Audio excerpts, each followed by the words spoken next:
こんにちは、Python VTuber のサプーです。今回は以前公開したセレニウム動画の書き方が古くなってしまっていたので、リメイク版ということでバージョン4に対応したセレニウムの書き方を解説します。セレニウムを使うことで動的に生成される Web ページをスクレーピングできるようになったり、ブラウザー操作のテストを自動化したり、とても便利なのでぜひ最後まで見てみてください。このチャンネルは Python に関する情報を発信しているので、チャンネル登録よろしくお願いします。またメンバーシップ会員しか見れない動画、ライブ、Discord もあるので、よければメンバーシップのご検討もよろしくお願いします。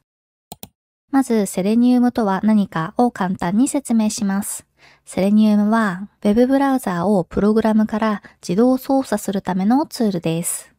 もともとは Web アプリの E2E テスト自動化ツールとして開発されました。ただ現在ではセレニウムは動的な Web ページのスクレーピングでよく使われます。スクレーピングというのは Web ページから必要な情報を抽出することです。例えば、リアルタイムの株価のデータが掲載されている Web ページから、ある特定の株の価格を Python のプログラムの値として取得するといったイメージです。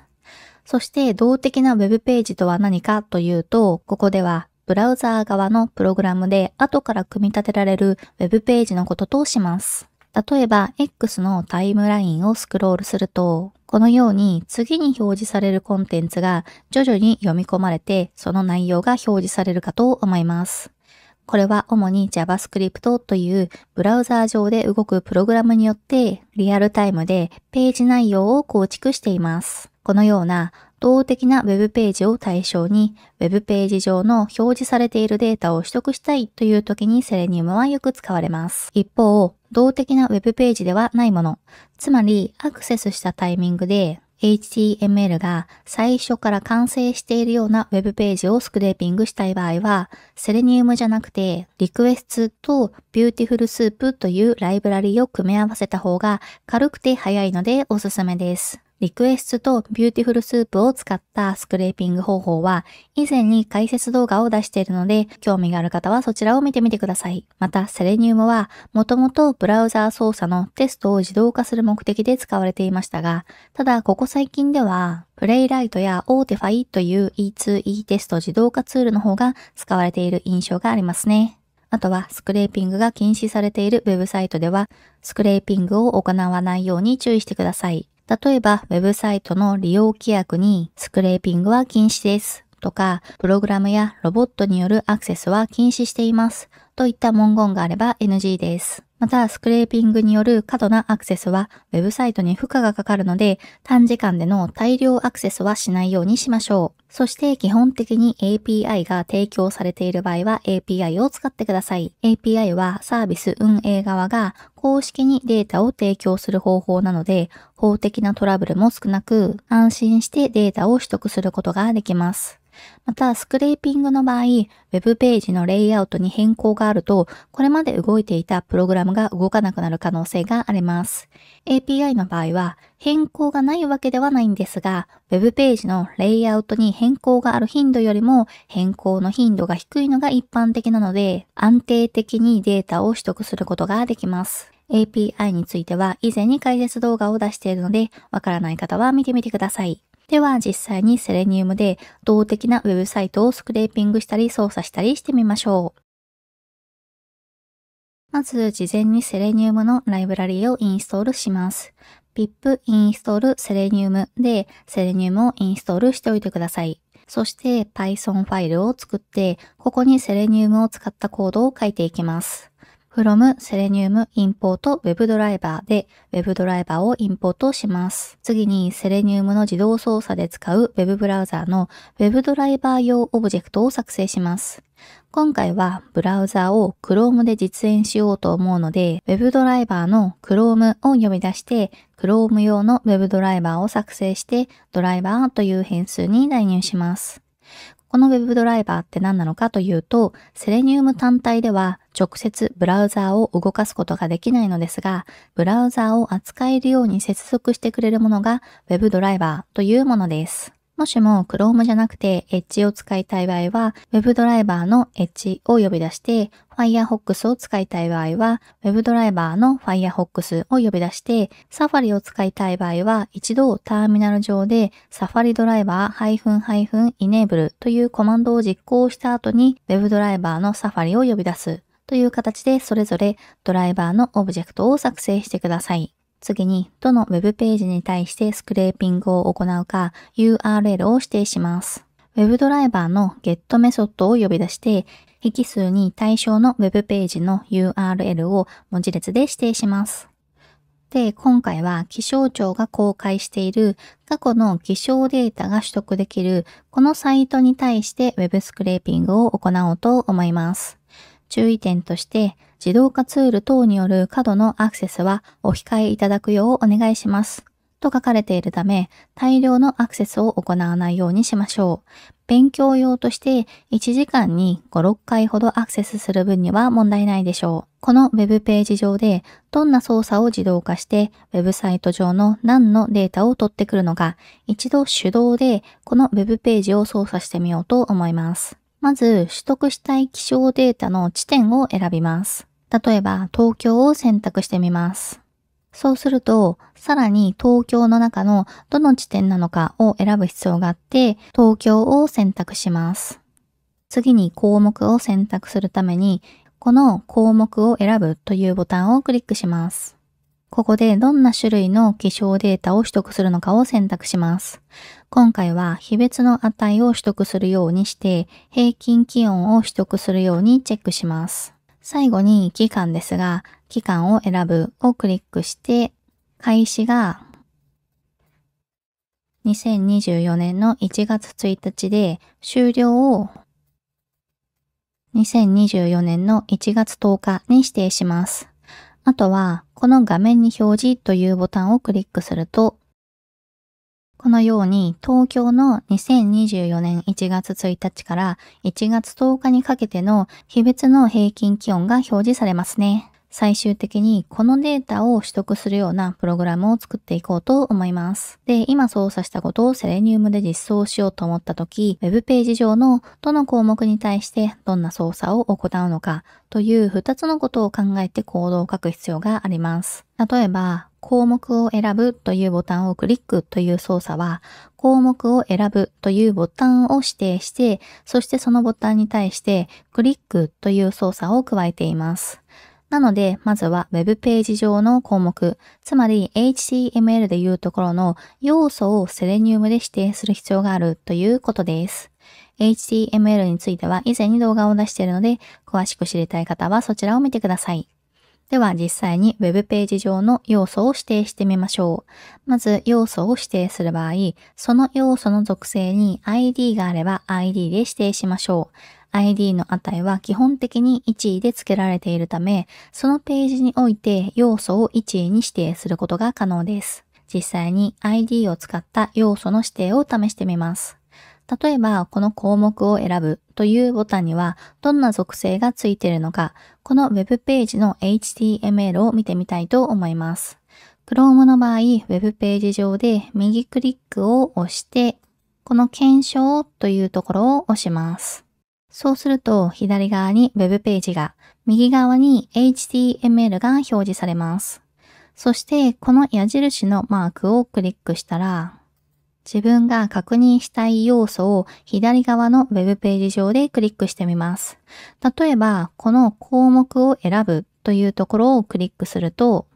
この項目を選ぶボタンが HTML でどこに書かれているのか、右側の HTML の該当の行にハイライトがつきます。つまり、この項目を選ぶというボタンを構成している HTML は、この部分ということですね。この要素を見てみると ID 属性がついています。ID 属性がエレメントボタンになっていますね。直接ここをダブルクリックして、このエレメントボタンという ID を Ctrl+C でコピーしてどこかにメモをしておきます。同じ並びの期間を選ぶというボタンは ID 属性の値がピリオドボタンで、これも後ほど使うのでコピーしてメモをしておきます。で、コードに戻って ID で要素を指定するために from selenium.webdriver.common.by import by で by をインポートしておきます。そしてドライバーの find element メソッドを呼び出し、第一引数に by の ID を指定します。これで ID 属性で要素を指定するということを意味していて、第二引数にその要素の ID 属性の値を指定します。今回だとエレメントボタンですね。そうすると、この条件に合致する要素のオブジェクト、Web エレメントオブジェクトが取得できるので、ボタンエレメントという変数に代入します。そして、このボタンエレメントのクリックメソッドを呼び出すことで、対象の要素をクリックすることができます。つまり、この場合だと、これで項目を選ぶのボタンをクリックしたことになります。わかりやすくするために項目を選ぶをクリックとコメントをつけておきます。一度ここまでを動かしてみようと思うのですが、スクリプトが終了するとセレニウムが操作しているブラウザーが閉じてしまうので、どのように操作されるか画面上で確認するために操作の前後で数秒ほどスリープさせておこうと思います。なので、インポートタイムでタイムをインポートして、項目を選択のボタンを押す前後でタイムのスリープを呼び出します。引数にはスリープさせたい時間を秒で指定する必要があるので、ボタンを押す前は1秒という意味で1を、ボタンを押した後は2秒という意味で2を指定しておきます。また、スクリプトの最後はドライバーのクイットを呼び出し、Web ドライバーを終了させておきます。これで OK です。実際にこれを動かしてみると、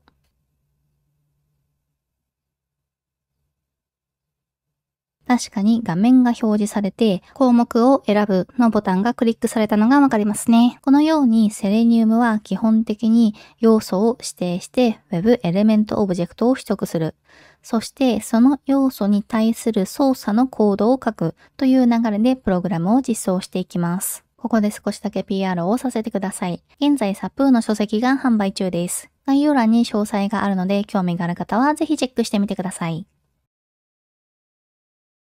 セレニウムで Web ページを操作しようと思ったとき、ページの表示が遅くて、取得したい要素の表示が間に合わなくてエラーになって、セレニウムのスクリプトがうまく動かないということがあります。そのためセレニウムでは、指定したい要素が表示されるまで待つということができます。まず、セレニウムの Web ドライバーのサポートの UI の Web ドライバー Wait と、セレニウムの Web ドライバーのサポートの Accepted Conditions の EC をインポートします。そして Web ドライバー Wait のオブジェクトを作成して Wait という変数に代入します。オブジェクト作成時の第一引数は Web ドライバーオブジェクトで、第二引数はタイムアウトの秒数を指定します。今回タイムアウトは10秒としておきます。そして wait の until を呼び出して、引数に EC の visibility of element located の呼び出し結果を指定します。これがある要素が表示されるまで待機という条件を指定していることになるんですが、じゃあどの要素が表示されるまでなのかというと、この visibility of element located の呼び出しの引数に指定します。先ほどの find element の引数と似ていて、ここではタプルで指定するのですが、一つ目の要素を by ID にして、二つ目の要素をエレメントボタンにします。こうすることで、項目を選ぶのボタンが表示されるまで最大10秒待ってくれるという動作になります。表示されれば後続の処理が実装されますが、10秒以内に表示されなければエラーとなります。また、この Visibility of Element Located という部分を Element to be Clickable に変更すると、要素がクリック可能となるまで最大10秒待機という条件に変更されます。その後に行う操作に合わせて待機条件を変えて使ってください。あと、WaitUtil の戻り値は待機の条件に使用した要素の Web エレメントオブジェクトが返ってくるので、ドライバー Find エレメントのコードを削除して、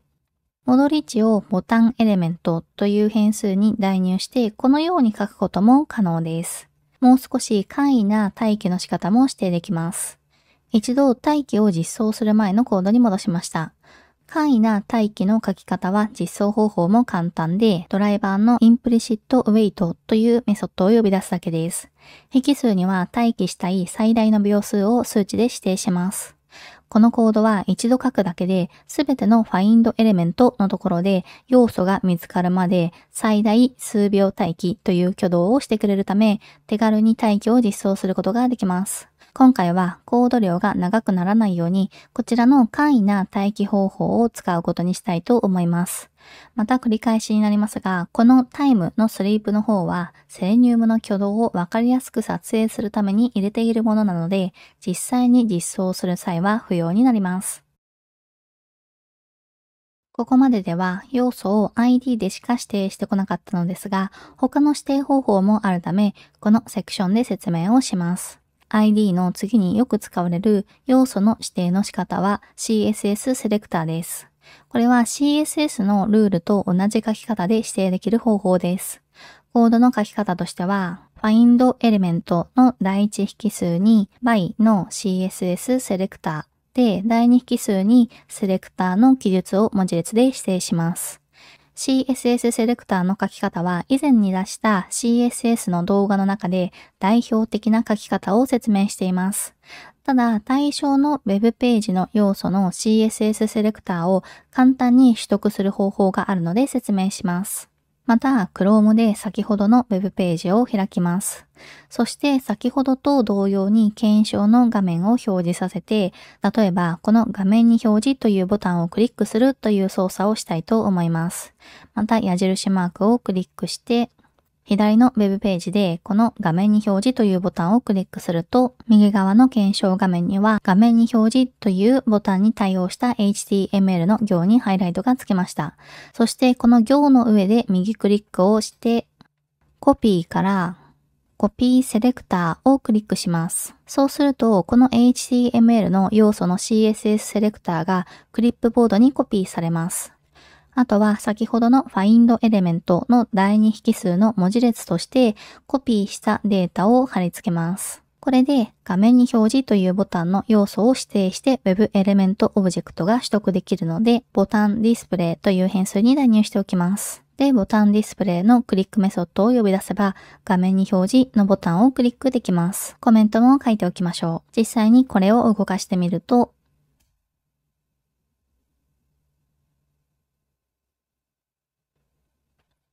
画面に表示のボタンが押されたのですが、項目を選択していないので、項目を選択していないよというポップアップが表示されましたね。このように検証画面のコピーセレクターから CSS セレクターをコピーして CSS セレクターで要素を指定することも可能です。また入力フォームの要素には Name という属性があって、例えばプルダウンやラジオボタン、テキストボックスなどの要素を指定したいとき、Name 属性の値が1位である場合は Name 属性を使うケースもあります。例えばこの期間を選ぶのボタンを押すと、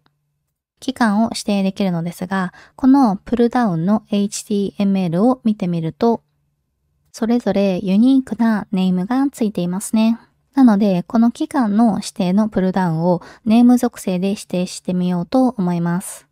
開始の年のネーム属性は any であるということをメモしておきます。そしてソースコードに戻って、一旦期間を選ぶのボタンを押すというコードを書いておきます。期間を選ぶのボタンは ID で指定できて、ピリオドボタンという値でしたね。そして開始の年のプルダウンの要素を指定します。find エレメントの第一引数に by.name を指定して、第二引数に any を文字列で指定します。これでネーム属性が any という要素を指定して Web エレメントオブジェクトが取得できるので、それをプルダウン any という変数に代入しておきます。で、プルダウンから値を選択する方法は次のセクションで解説するので、一旦ここではこの要素をクリックして、プルダウンの中の選択肢を表示させる操作に留めておこうと思います。コメントも書いておきます。あとは先ほど書いていた画面に表示のボタンをクリックする操作の部分は一旦コメントアウトしておきます。では実際にこれを動かしてみると、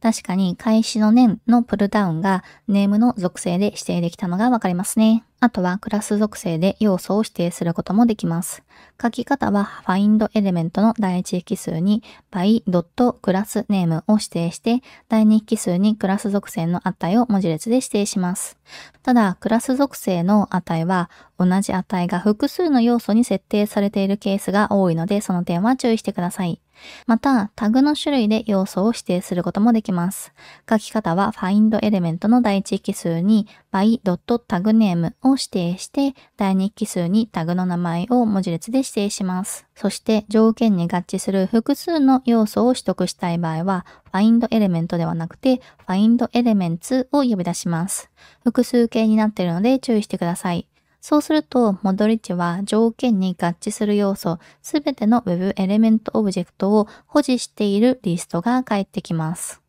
また Web エレメントオブジェクト自身も find element というメソッドを持っているので、ある要素を指定して、その中の特定の条件に合致する要素を取得するといったことが可能です。なので、例えば、項目を選ぶのところで、気温のタブには日平均気温、日最高気温、日最低気温と複数のチェックボックスがありますが、これらすべてにチェックを入れるという操作をしたいケースを考えてみます。まず、この気温のタブの div の要素を一度取得します。気温のタブの div は ID に temp タブという値が設定されているので、find element の第一引数に by ID、第二引数に temp タブを指定して、この気温タブの Web エレメントオブジェクトを取得して、タブ temp という変数に代入しておきます。そして今度はこの中の各チェックボックスですが、ラベルがついていて、このラベルをクリックしてもチェックがつくので、このラベルの要素を取得したいと思います。なので、今度はドライバーじゃなくて、タブ temp の find elements を呼び出します。第一引数を by.tagname、第二引数をラベルにすると、気温のタブの中のラベルの要素がすべて取得できて、リストとして返ってきます。なので、モドリッチを temp_else という変数に代入して、これを法文で回して、一つ一つの Web エレメントオブジェクトに対して、クリックメソッドを呼び出します。こうすれば、気温タブの中にあるラベルをすべてクリックできるはずです。これ以降の操作のコードはコメントアウトしておいて、これを実際に動かしてみると、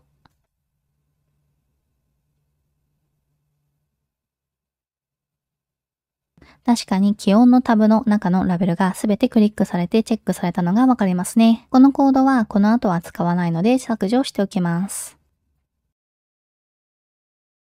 続いて操作の仕方を解説します。これまでクリックという操作しかしていなかったので、それ以外の操作の仕方を解説します。まず一つ目はテキスト入力です。例えば、このページの一番右上に Google 検索の検索バーがあるので、ここに SAPOO という文字を入力するようにしてみたいと思います。この Google 検索の検索バーを HTML で見てみると、ネーム属性に Q が指定されているため、find element の第一引数に by.name を指定して、第二引数に Q という文字列を指定して、Google 検索の検索バーの要素を指定して、Web エレメントオブジェクトを取得します。で、それをテキストボックスサーチという変数に代入して、テキストボックスサーチの send keys というメソッドを呼び出します。この send keys というのがテキスト入力になります。そのため、引数に SAPOO という文字列を指定すれば、Google 検索の検索バーに SAPOO と入力されるはずです。これを実際に動かしてみると、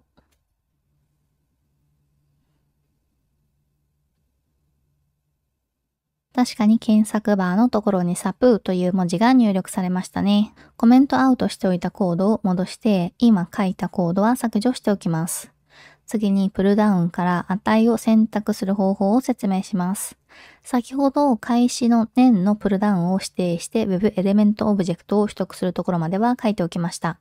このプルダウンをクリックするという部分は削除して、この後にプルダウンの値を設定するコードを書いていきます。まず、Selenium の Web ドライバーのサポートの UI の Select というクラスをインポートしておきます。そして取得したプルダウンの Web エレメントオブジェクトを Select クラスでラップして Select オブジェクトの Select by Visible Text メソッドを呼び出して引数には選択する値を指定します。今回開始の年には2024を指定したいので2024という値を文字列で指定します。これで開始の年に2024が設定されるはずです。また HTML の対象の選択肢の value 属性の値で指定をしたい場合は select by visible text ではなくて select by value というメソッドに変えて引数に value 属性の値を指定します。これを実行してみると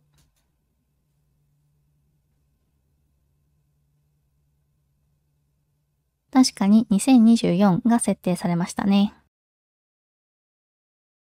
ここまでの説明で、東京の2024年1月1日から1月10日の日別の平均気温を表示させるために使うセレニウムのコードの解説はしたので、一度データを表示させるところまでのコードを書いていきたいと思います。まず、項目を選ぶのボタンをクリックする前に、東京の東京を選択します。HTML を確認してみると、全国の地図から東京を選択するには ID が PR44 という要素をクリックする必要があるので ID が PR44 とメモをしておきます。次に東京周辺の地図を表示させてこの中の東京を選択するには要素に ID がなかったのでこの div のセレクターをコピーしておきます。そして ID が PR44 という要素を指定してクリックする。CSS セレクターがさっきコピーしたものに指定して、それをクリックするというコードを書いておきます。次に項目を選ぶのボタンをクリックするという部分はすでに書いていたため、日別の値という項目をクリックして、日平均気温という項目をクリックするというコードを書いておきます。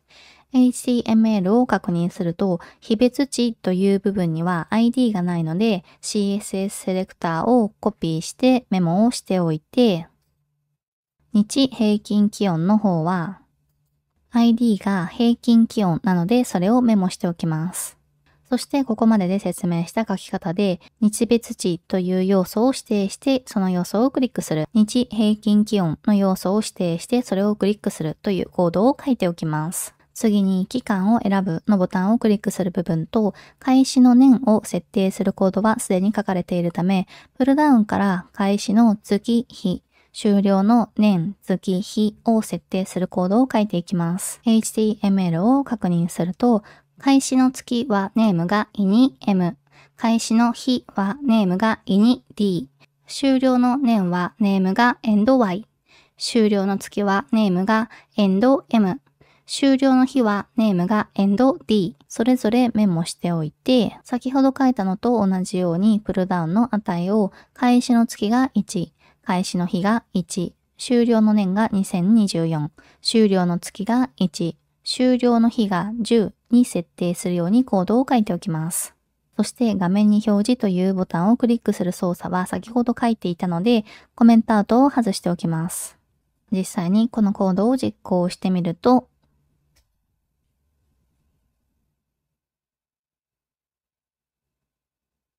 ちゃんと東京の2024年1月1日から1月10日の日別の平均気温のデータを画面に表示することができましたね。繰り返しになりますが、Web スクレーピングは画面の HTML 構成が変わると動かなくなるので、この動画で解説しているコードは、この動画の撮影時点でのこのサイトの Web スクレーピング用コードになっています。ご視聴したタイミングでは HTML の構成が変わっている可能性があるので、その場合はその時のタグの情報に合わせてコードを変更してください。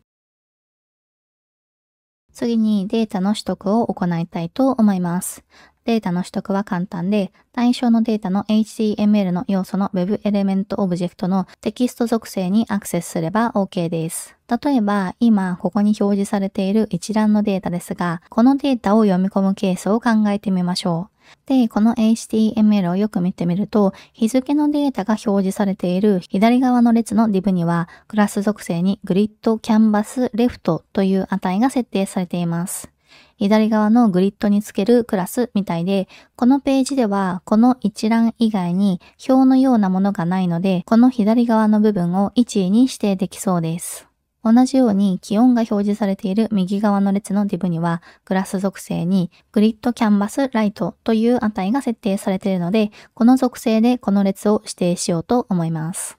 ドライバーの find element メソッドの引数に by クラス name とグリッドキャンバスレフトを指定します。戻り値は左側の列の div の web エレメントオブジェクトなので、テーブルレフトという変数に代入しておきます。同様に右側の div の web エレメントオブジェクトも取得して、テーブルライトという変数に代入しておきます。で、さらにこの div の中を見てみると、div で slickCell というクラスがあるので、このクラスを指定して、一つ一つのセルの web エレメントオブジェクトを取得しようと思います。なので、テーブルレフトの find elements メソッドを呼び出して、第一引数が by クラス name、第二引数が slickCell にして、戻り値を dates という変数に代入しておきます。これで左の日時の一つ一つの div の web エレメントオブジェクトをすべて持っているリストが作れました。同様の操作をライトテーブルに対しても行うことで、右の気温の一つ一つの div の web エレメントオブジェクトをすべて持っているリストが作れました。そして ZIP を使ってforで回して web エレメントオブジェクトを一つ一つ取り出し、そのオブジェクトのテキストにアクセスして、プリントで何日が何度だったのかというのを表示させてみたいと思います。これを動かしてみると、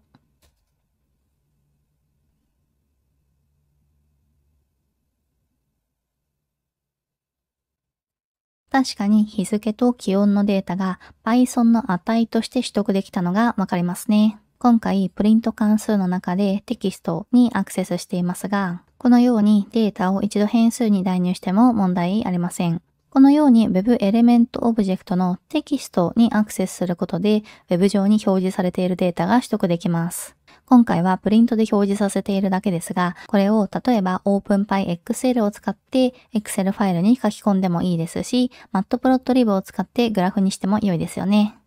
一度ここまでのコードは削除します。また HTML の要素の特定の属性の値を Web エレメントオブジェクトの getAttribute メソッドを呼び出すことで取得することもできます。例えばこのページの更新履歴というリンクがありますが、このリンク先の URL を href 属性から取得するケースを考えてみます。このリンクであるアンカータグ自体には ID はついていないので、コピーセレクターでこのアンカータグの CSS セレクターをコピーしておきます。で、ドライバーの find element メソッドの引数に by CSS セレクターとさっきコピーした CSS セレクターの文字列を指定します。これで更新履歴というリンクの Web エレメントオブジェクトが取得できるので、history という変数に代入しておきます。そしてその Web エレメントオブジェクトの getAttribute メソッドを呼び出して、今回取得したい属性 href を文字列で指定します。そうすると href 属性の値が返ってくるので URL という変数に代入してこれをプリントで表示させてみます。これを実行すると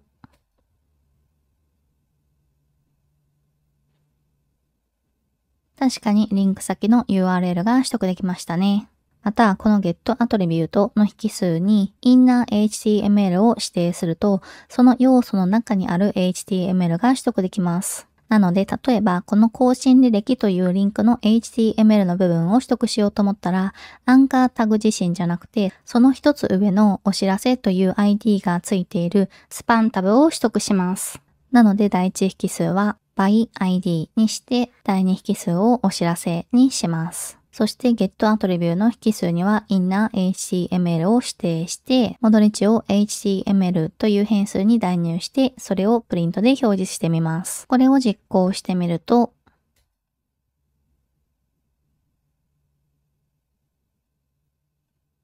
確かに更新履歴のアンカータグの HTML が取得できたのがわかりますね。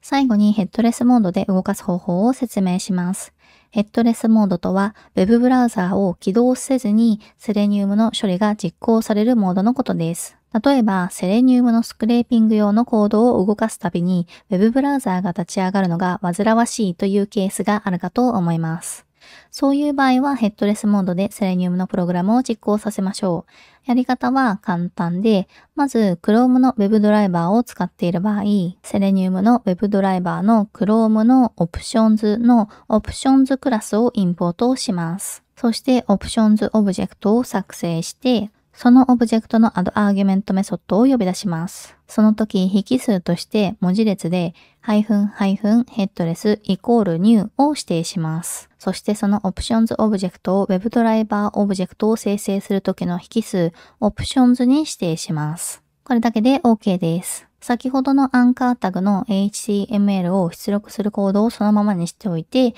実際にこれを動かしてみると、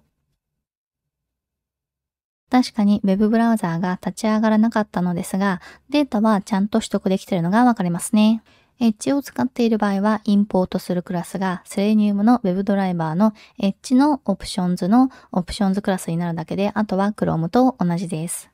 Firefox を使っている場合は、セレニウムの Web ドライバーの Firefox の Options の Options クラスをインポートして、Options オブジェクトを作成したら、Options オブジェクトのヘッドレスを True にして、ドライバー作成時の Options 引数に Options を指定してください。また、Safari の場合はヘッドレスモードがないので、ヘッドレスモードを使いたい場合は別のブラウザーを使いましょう。今回の動画は以上になります。それではまた次回の動画でお会いしましょう。バイバーイ。